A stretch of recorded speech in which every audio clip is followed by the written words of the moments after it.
Y para hablar de la actualidad universitaria, de lo que está pasando en las universidades, hoy estamos en contacto con Germán Pinazo, vicerrector de la Universidad Nacional de General Sarmiento. ¿Qué tal, Germán? ¿Cómo te va? ¿Qué tal? ¿Cómo va? Un gusto. Gracias, igualmente. Bueno, si querés, Germán, si te parece, contanos cuál es la situación de la universidad de la que sos vicerrector para después hablar del resto de las universidades, porque obviamente sabemos que no es un problema particular, pero también nos interesa saber la individualidad, cómo lo está viviendo cada una de las instituciones. Bueno, mira, a nosotros, como vos decís, hay algunas generales de la ley, de las cuales obviamente no escapamos. Uno de los recortes presupuestarios más grandes se produce en lo que son salarios de convenio, tanto docente como no docente, y ahí lo que tenemos es una pérdida de poder adquisitivo de alrededor del 42% de ambos salarios, entre que asumió el nuevo gobierno y la actualidad, digamos. Es una pérdida de poder adquisitivo inédita en la historia de las universidades. Para tener una comparación, en todo el gobierno de Mauricio Macri, en 4 años se perdieron poco más de 20 puntos de salario y ahora en 4 meses se perdieron 42, ¿no? Eso es algo que hace muy difícil el trabajo cotidiano, tanto de docentes como no docentes, porque se complica la vida de estas personas, se complica llegar a los lugares de trabajo porque subieron muchísimo el colectivo, los medios de transporte. Y después, bueno, hay algo que también impacta en todas las universidades, pero ahí sí depende mucho cuál es la estructura de cada una de esas universidades, digamos, para ver cuáles son los impactos específicos, que es, digamos, el recorte de lo que tiene que ver con las transferencias de gastos de funcionamiento de las universidades. Ahí todo lo que no son salarios de convenio vienen en ese concepto, gastos de funcionamiento, y sirven para cubrir desde la energía eléctrica hasta el mantenimiento de los edificios, los laboratorios, las becas, los comedores. Y entonces, dependiendo de la estructura de las universidades, hay universidades que tienen más edificios, hay universidades que cubren 2 provincias, por ejemplo, universidades que alquilan edificios, universidades que tienen muchas sedes, universidades que tienen menos sedes. Bueno, sí, dependiendo de todo eso es que va a ser el impacto de ese recorte. El recorte es también un recorte inédito, hay una actualización de 70% en esas transferencias en relación al valor que tenían en enero del 2023. Entonces, si uno hace la cuenta, va a ver que hay una inflación acumulada de más de 300%, con una actualización de 70%, quiere decir, hay un recorte del poder adquisitivo de esas transferencias que es de 3/4 partes, una caída del 75% en el poder adquisitivo de esas transferencias. Entonces, ahí, sí, hablando más específicamente de nuestra universidad, nosotros estamos con problemas de mantener la limpieza del campus, las instalaciones, la infraestructura. Ahora estamos con un problema de los laboratorios informáticos que necesitan actualizaciones en los sistemas y bueno, no tenemos dinero para afrontar esas actualizaciones de los sistemas. Nosotros no pudimos iniciar este año la oferta cultural de nuestro centro cultural como se venía haciendo hace más de 20 años y con el impacto que eso tiene particularmente en San Miguel. Nosotros no hemos podido abrir nuevas cortes de posgrados. Bueno, hemos tenido que solicitar a la provincia de Buenos Aires que nos dé asistencia para sostener y comedor de la escuela infantil, del jardín maternal, de la escuela secundaria. Nosotros tenemos un colegio preuniversitario también en las instalaciones de la universidad, que forma parte obviamente de la universidad, y no tenemos forma de mantener los alimentos con esa cuota, ¿no? Entonces, ahí hay como un trabajo muy importante de un montón de gente tratando de sostener eso, pero la universidad ya no está funcionando como venía funcionando el año pasado, ni como debería funcionar, digamos, ¿no? Los equipos de investigación están muchos muy parados, digamos, porque todo lo que necesite insumos de laboratorio o cualquier tipo de insumo o gastos para viaje, para asistir a un congreso, para organizar un evento científico, bueno, ese dinero no está. Hay te repito, un recorte de 3/4 partes del dinero que sirve para el funcionamiento de las universidades, con un aumento en la energía eléctrica que se triplicó. Sí. Digamos, entonces nosotros el problema que vemos hoy es que si en 2 meses vuelve a haber otro aumento de la energía eléctrica, bueno, ya va a ser que no se va a poder pagar la luz, digamos, no como está pasando en otras facultades, sino de otras universidades que están dando clase con la luz del sol nomás, digamos, ¿no? Sí. Entonces es eso, es una situación general del sistema universitario extrema. Sí, abuelo de pájaro, podría decir las que recuerdo ahora. Universidad de Odontología acá en la UBA está también sin luz, y la de Villa María, Córdoba, dijo que no podía pagar la última factura. Vi un artículo... Y el Comahue tampoco. Mira, sí. Comahue tampoco. Vi un artículo tuyo que me parece súper interesante, si querés repasar, porque despejás dudas en relación a los números y la eficiencia del gasto en educación superior de nuestro país. Parece que también está bueno compartirlo con la audiencia telegráfica. Claro, porque ahí se habla mucho de la universidad, del gasto. El gobierno tiene una estrategia argumental, aunque la palabra argumento me parece que le sube mucho el precio, pero hay una estrategia mediática que es intentar que la población que no conoce algunas instituciones públicas se escandalice, ¿no? Decir, Sí. bueno, en los alimentos escolares detectamos irregularidades y entonces cortan todos los alimentos escolares, en las instituciones que proveían medicamentos oncológicos detectamos compras irregulares y entonces dejan de financiar medicamentos oncológicos para todo el mundo, y en las universidades buscan escandalizar con que se usaba, hay gastos superfluos en las universidades y entonces cortan todo, ¿no?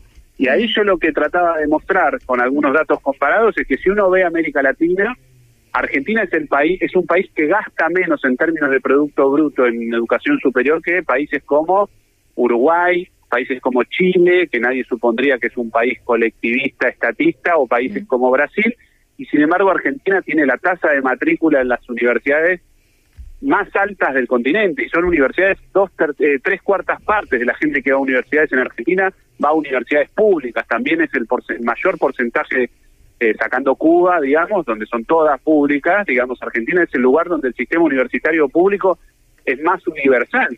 Y eso lo sostiene con un gasto público que, como que te repito, es, no sé, 17% en términos de PBI menor al de Chile, digamos. Entonces, cuando uno ve cuánto gasta el sistema universitario público en Argentina, uno no puede decir con ningún indicador, incluso si compara, toma todo el gasto y lo divide en cantidad de estudiantes y lo compara con una matrícula de una universidad privada, uno va a encontrar que la universidad pública es alrededor de una 1/5 parte, una 1/4 parte, dependiendo de qué universidad.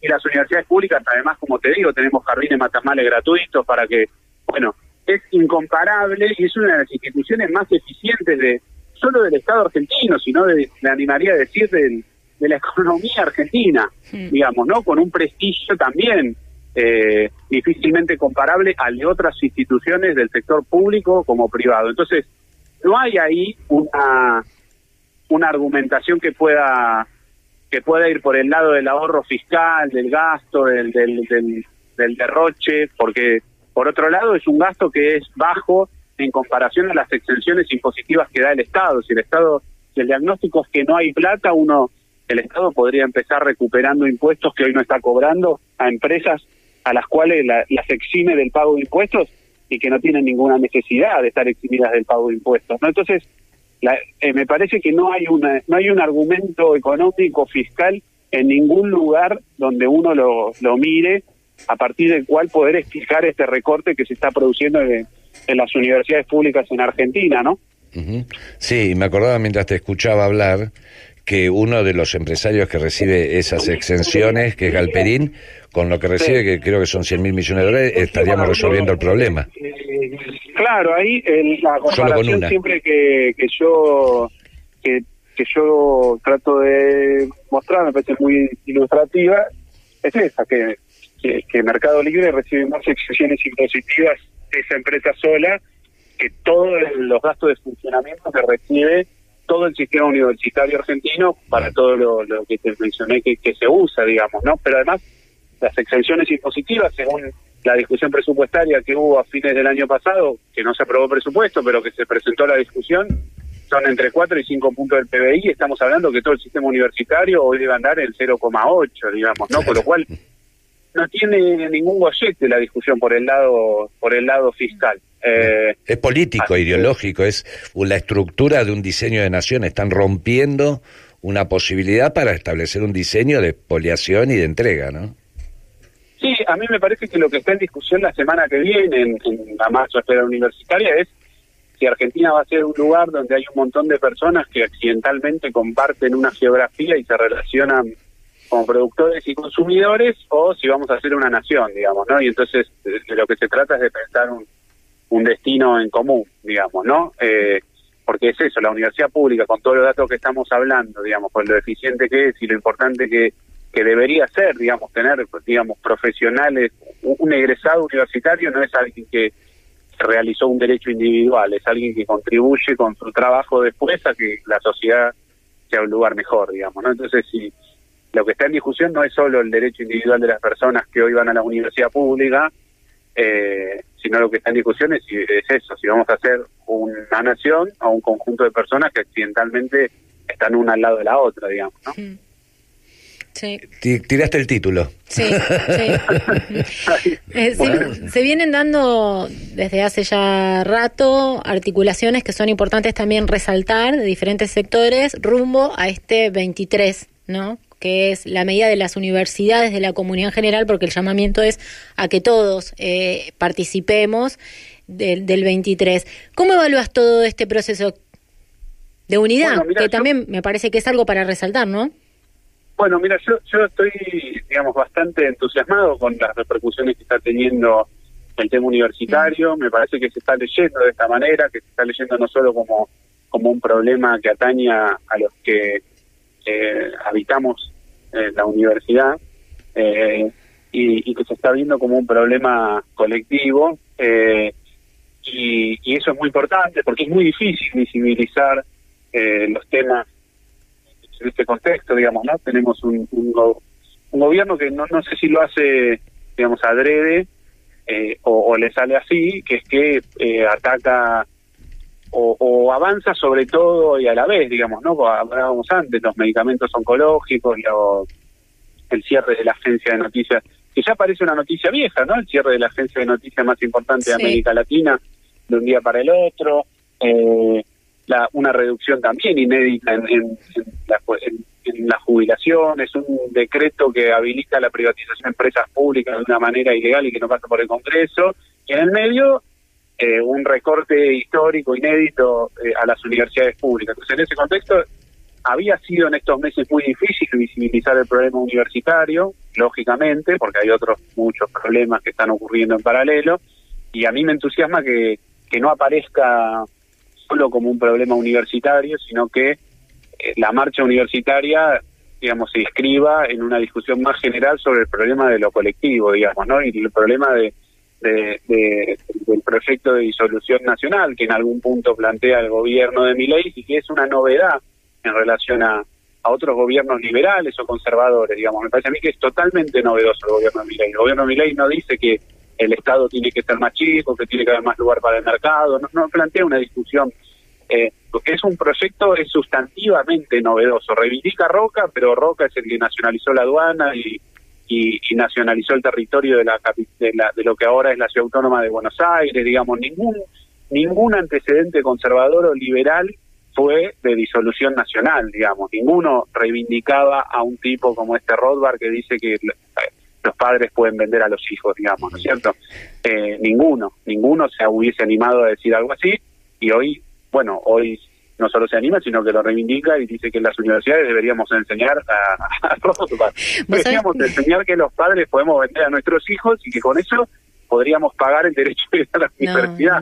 Que me río, y no sé por qué me río, pero eso está ocurriendo, digamos, ¿no? Eso nos están enfermando. Sí. Vos sabés que ayer o antes de ayer hablaba con la vicerrectora de la Universidad Nacional de Río Negro y hablábamos de lo que fue el plenario de rectores y rectoras, y la particularidad de que por parte del gobierno fueron personas que están muy ajenas al mundo académico y que eso era una novedad y que evidentemente, porque como además se desarrolló y su alocución de los funcionarios del gobierno mostraba que, había cero conocimiento en relación a la temática, a cómo se aborda, cómo se habla, a lo que se hace en ese escenario. Bueno, me parece que pasa lo mismo en todos los planos con este gobierno de la Libertad Avanza, ¿no? Gente que desconoce casi todo, habla y acciona.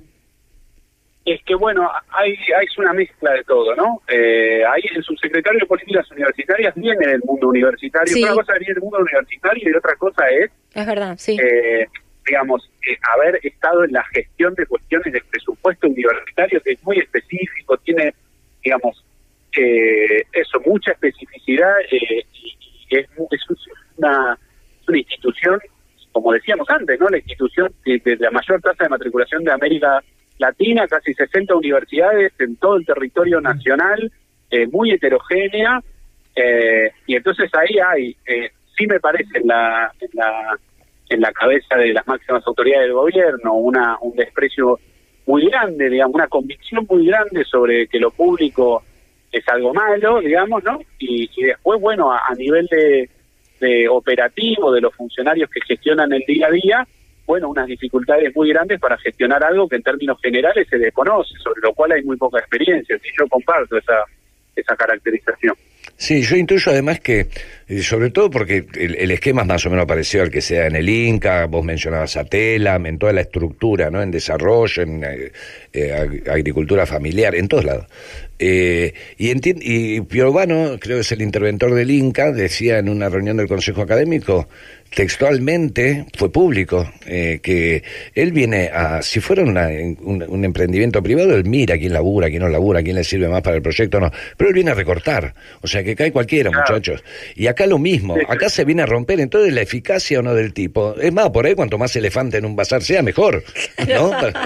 Sí, da esa sensación cuando fue cuando fue a fines de marzo la no renovación de contratos en el Estado Nacional, se anunciaban 70.000 despidos y no se tenía idea que esa era una magnitud imposible de cumplir, digamos. Es como que no conocían ni siquiera el tamaño de lo que están gestionando y como que daba la sensación, por lo que trascendía, que cada funcionario tenía una meta que cumplir que tenía que ver con cuánta gente echaba, independientemente de la función que cumplía o no. Digamos, y ahí también con un desconocimiento muy grande de aquello que dicen admirar, digamos, ¿no? Ellos, Milei ha dicho, las universidades tienen que explicar más sobre el capitalismo, y yo realmente, sin intentar ser provocador, pero creo que Milei no sabe de qué habla cuando habla del capitalismo, porque el capitalismo en la historia está indisolublemente ligada al Estado, desde la prohibición de importar productos de algodón en la época de la Revolución Industrial, pasando por el reparto de tierras en Estados Unidos en época de la Guerra Civil, que repartió el equivalente al 10% de las tierras de todo su territorio, hasta el empresario admirado por él, Elon Musk, que recibió $10.000 millones en los últimos 10 años y ahora está pidiendo que prohíban la importación de automóviles eléctricos. No sé realmente cuando habla de capitalismo, de qué capitalismo hablan, digamos, ¿no? Porque no es como que no es que solo desconocen el Estado argentino, hablan de algo que lo admira Elon Musk, y Elon Musk está pidiendo, hace un mes le pidió al Estado de Estados Unidos y Europa Occidental que prohíban la importación de autos de China porque él no puede competir. Le pide al Estado que imponga aranceles, que es la antítesis de la doctrina libertaria, es una violación de los derechos del consumidor, un arancel, digamos, ¿no? Sin embargo, ese empresario que es un paladín del capitalismo está llorando por el Estado, digamos, ¿no? Claro, y además algo que estaba leyendo el otro día, sí te lo hago a mano alzada, porque fue una lectura en diagonal, pero que además de beneficiarse con estas exenciones, Elon Musk, es beneficiaria su empresa a partir de un montón de desarrollos y descubrimientos que se hicieron de la mano del subsidio del Estado, desde el Departamento de Defensa con Internet, y de transferencia directa y subsidiarias, porque si el Estado no hubiera investigado en las distintas áreas para terminar con un plasma, con una compu ahí, todo lo que el tipo puede desarrollar no estaría siendo posible ser utilizado, además de la directa, que es el sistema de conocimiento de un país. Sí, por supuesto. Sí, por eso te digo, es el desconocimiento total de la historia del capitalismo, no estamos hablando de la Unión Soviética, digamos, ¿no? Es el capitalismo, desde la Revolución Industrial para acá. No sé, por eso es algo un poco distópico también. Exacto. Estamos hablando con Germán Pinazo, que es vicerrector de la Universidad Nacional de General Sarmiento. Germán, ¿qué es lo que vienen haciendo desde la Universidad de Sarmiento? Digo esto porque hay abrazos, de hecho no sé si en estos momentos se están haciendo uno, pero hay diferentes actividades en todas las universidades y también, de hecho, rumbo al 23 hay diferentes acciones que se están haciendo. En la UNLA, por ejemplo, donde yo también soy trabajadora, ayer se hicieron pintadas de buzos, se viene tratando de interpelar a la comunidad universitaria, pero también a la comunidad externa de la universidad en relación a esto, a lo que significa este proyecto político. ¿Por allá en qué andan? Bueno, sí, un abrazo, como vos decís ahora. Hay una conferencia de prensa a las 2 de la tarde donde vamos a anunciar con los sindicatos, con el centro de estudiantes y las autoridades la importancia, discutir un poquito lo que estamos conversando ahora. va a haber una radios abiertas hasta la tarde, 4 de la tarde, ruidazo más tarde. Sí, la verdad que es intentar visibilizar lo más posible de lo que hablábamos antes, digamos, ¿no? De tratar de que los estudiantes, las estudiantes, la comunidad en general, pero sobre todo los y las estudiantes, que es el grueso de la comunidad universitaria, y también son, digamos, muchos van, estudian, usan la biblioteca, las instalaciones, pero quizás es difícil, digamos, en la medida en que uno logra más o menos sostener la oferta de grado y pregrado, que se note, digamos, el peligro en el que estamos y tratar de conversar para eso, compartir estas cuestiones, digamos, que no se trata solo del problema que también existe, sí, de que quizás en 2 meses no podamos pagar la energía eléctrica y entonces no haya turno-noche, con todo lo que eso va a implicar, sino que además de lo que se trata es de una discusión sobre el sentido que tiene vivir en comunidad, digamos, ¿no? Y que es algo más amplio de ellos y de ellas que están hoy estudiando en la universidad, y hay un montón de actividades para tratar de visibilizar eso. Dos cosas quiero decir en relación a esto. Quienes van al turno noche son los trabajadores y las trabajadoras en líneas generales. Que no pueda abrir la universidad el turno noche es algo terrible, ¿no? Porque básicamente es el fin, ¿no? La selección de la universidad, social, ¿no? Que podamos ir todos. Y, disculpame, perdón, ibas a decir 2 cosas.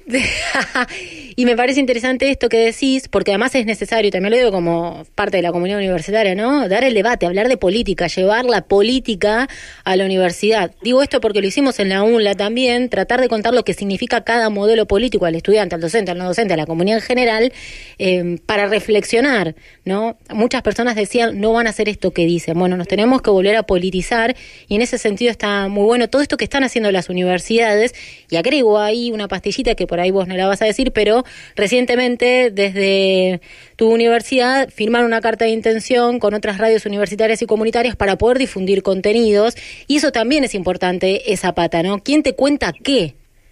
No, totalmente, yo sí lo cuento. Nosotros, y además, la carta de intención es una carta de intención, pero ya está funcionando, claro. Digamos, hay una red de radio, digamos que lo bueno es que hay universidades del norte, universidades del sur, está Quilmes, estamos nosotros, hay radios cooperativas, y entonces la idea es tener una misma grilla y aprovechar y hacer economías de escala, digamos, ¿no? Tratar de tener una voz unificada que pueda llegar a los mayores lugares posibles en un contexto de restricción presupuestaria muy grande que impediría que que nosotros solos desde la universidad, claro, o otra universidad sola tenga esa misma llegada. Y además, lógicamente, con lo enriquecedor que es poder compartir con los demás una discusión sobre qué decir, digamos, ¿no? Claro. Así que sí, te agradezco que me hayas dado... Fue la carta de intención, pero es algo que ya viene funcionando desde el principio de año, y estamos muy, muy contentos desde la universidad de poder articular eso.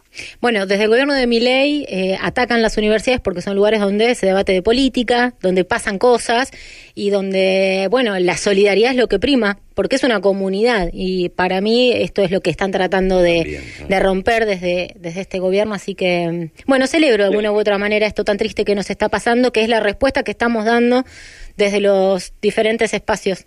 Así que eso me parece que es a resaltar, ¿no? Algo se había perdido, el debate político. Yo lo digo en mis propias charlas de familiares, amigos o grupos. Dejamos de hablar por ahí tanto de la política como en otro momento, y hay que recuperarlo.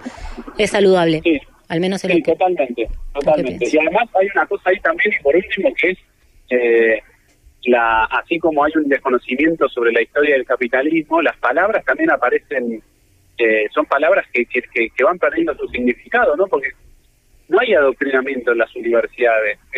Lo que hay es una discusión, digamos, ¿no? Pretender que un profesor, una profesora no tenga un posicionamiento político sobre algo es un disparate, digamos, no puede no tenerlo, aunque quiera, digamos, desde el recorte que hace a la hora de elegir un programa sobre qué textos dar y qué textos no, cualquiera es un recorte que está vinculado. El tema es si se habilita la discusión en torno a eso o no se habilita, y las universidades públicas, que está lleno de discusiones de distintas posiciones políticas. Yo, de hecho, claro, por ejemplo, la he invitado el año pasado, y habíamos hecho un programa, a Diana Mondino a venir al programa. Diana Mondino no vino, pero a mí me hubiese gustado que venga y comentar, o preguntar, ¿de qué hablan cuando hablan de capitalismo? Digamos, y que por ahí escuchar algo, digamos, ¿no? Pero, digamos, hay una idea de que adoctrinamiento, que toda manifestación política es un acto de adoctrinamiento, lo cual supone además que los y las estudiantes son seres muy estúpidos, que no tienen la capacidad de reflexionar críticamente sobre el mensaje que un docente les da, digamos. Sí, quiere decir que no leyeron nada. Total de todo. Claro, quiere decir que no leyeron nada. Cuando uno va a la universidad, por ejemplo, tenés diferentes teorías de la comunicación que hablan de lo que le pasa a esa otra persona. No somos un receptáculo vacío que recibimos cosas y las digerimos y accionamos al respecto. Pasa algo. Hay diferentes teorías que hablan del tema, pero bueno, para eso hay que pasar también por la universidad. Pasar, que no es simplemente llevarse un título, hacer el recorrido, que pasan un montón de cosas en lugar donde hay debate político, y eso es lo interesante, porque hay docentes y hay personas que debaten de política y eso está dentro de la universidad y conviven con eso. Y si uno tiene dudas que si se adoctrina o no, ¿quién adoctrina? Mirá nuestro sistema jurídico, nuestros jueces, nuestra Corte Suprema, que salen todos de la universidad pública, y mirá qué marxistas que son, ¿no? O agarrá también a los distintos presidentes de la nación que egresaron de la universidad pública, y vas a ver, o los economistas, ¿no? Los ministros de Economía, ¿de dónde salieron? Todos de la universidad marxista. No, pero lo que pasa es que también en un contexto donde la reta es socialista, bueno, todo muy raro también, ¿no? Es que eso es una pérdida, digamos, las palabras ya no tienen... Claro. Sí. Superar al que pintó piletas en la vereda es mortal ya. Es verdad. Eso, es raro. Sí. Germán, gracias por la charla, un abrazo fuerte y bueno, hasta el 23. Gracias a ustedes, un abrazo grande y nos vemos el martes. Dale. Germán Pinazo, vicerrector de la Universidad Nacional de General Sarmiento.